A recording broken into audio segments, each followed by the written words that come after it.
Jeter, Jeter, and I'm president of Local 689 ATU. And where's that out of? Washington, D.C. All right. Basically, just to give, words of encouragement, get these members to really get active and understand it's bigger than them, because most of them usually stand back to the wayside, and you have those members that just don't realize how crucial it is. Right. We had that conversation this morning with the board, because the hardest thing it is for us to do as leaders is to make people understand that it's not just about us. It's a bigger picture. It's something that we must get involved with, because if we don't, we'll perish.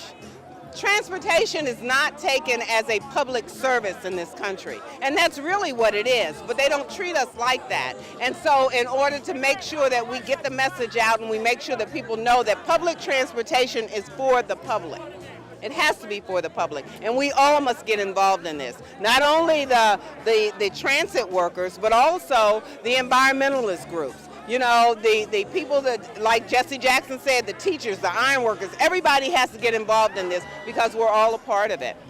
And basically, you don't understand that they're affected by it. Yes, they are affected.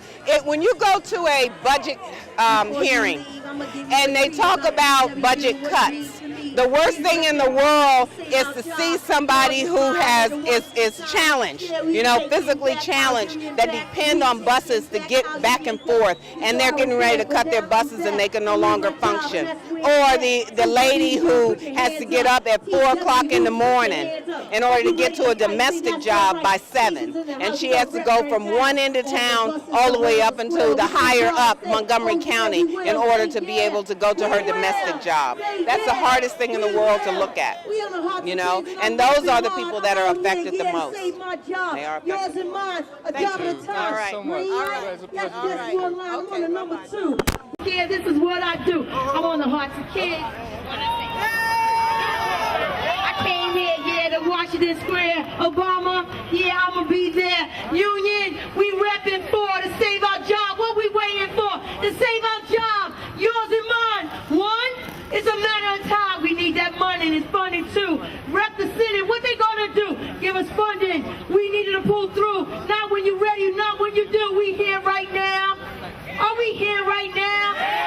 Are we here right now? TWU, gonna sit it down. I see ATU. What you waiting to? Local 689, we get through. I make it up off the top of the dome. I'm out here because I'm not alone. TWU, one at a time to save our job. Who's? Yours and mine. One step at a time. I'm on the Hearts of Kids, and I advocate for special needs. I've been on my TWU job 11 years. I'm a rep hard no matter where I am.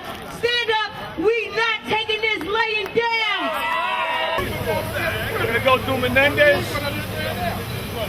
Senator Menendez and Senator Lautenberg from New Jersey. We're going to see them, talk to them about funding. We need some stimulus money to keep for operations. We need operating assistant money, not capital money. That's the problem here. We have plenty of capital money, but what good is having capital money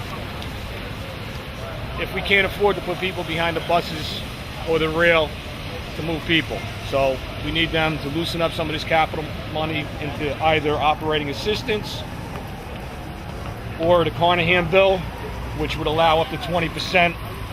And the agencies can utilize that where they see fit, so if they wanted to utilize some of that capital money. So there is money there.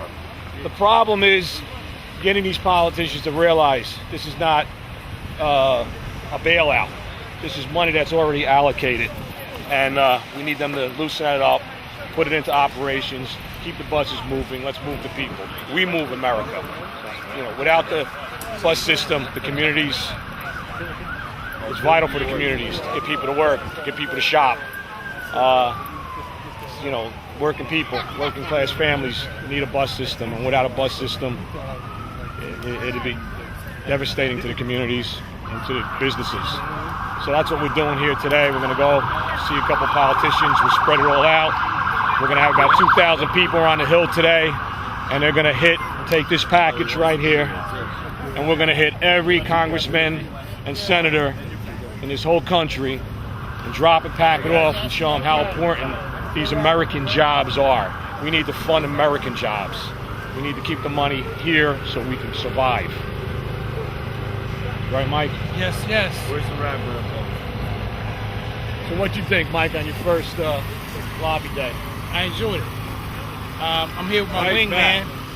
I'm here with my wingman, and he's teaching me a lot. I'm on my way to Capitol Hill for the first time, and everything has turned political. So when it turns political, you got to be political to sustain your base. So right now, we in the learning process in Trenton, 540, but we're here for the task. No, we're going to Senegal.